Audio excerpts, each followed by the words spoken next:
bang ma hi lo pen ma niam chik pen ma ipu to ka hon pi di le itan zo ding tu idin mun hi lo hi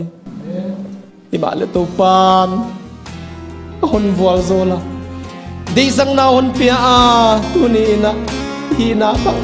pangina sang takin hon pi chiata wajakin to pa min ka patahi lui liam sa ka gen zela apo kik zel tua liam ka hin kwa apulelin on pi le chin ka tang zo dia ka tu din mun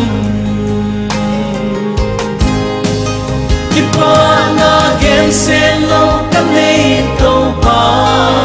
na fuan zo na ka tan vangin no a om lai di ka ki pa na ka tan lai di wa zo na om te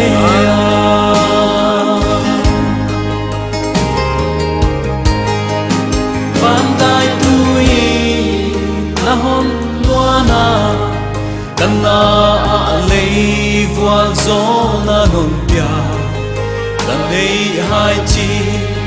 kang khat lel zum ale za i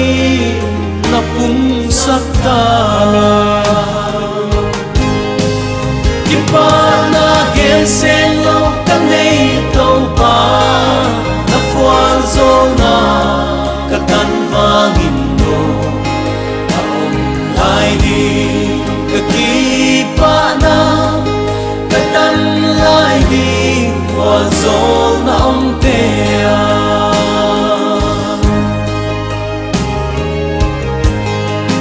na hom pi da alam dang nge ka hi na bang ma a hi lo zo mi a sim ta hi lo ma len na hon pi lu pi hin la ya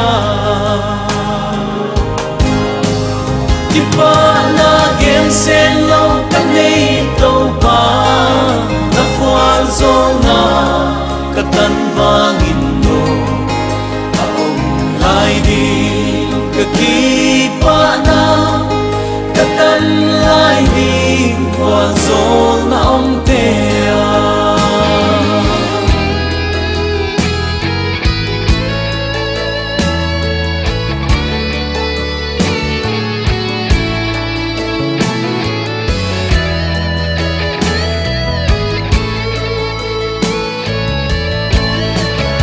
lấy vui pan đi na hon pi khia na pa zo wi na sa zo se ma sim zo lo fa zo na mu dia na hon pi zo alam dan wa ipa na gen sen lo ka nei to pa na fuan zo ka tan vangin no a om lai di ka ki pa na ka tan lai di wa zo na om te a om lai di ka ki pa na ka tan lai di wa zo na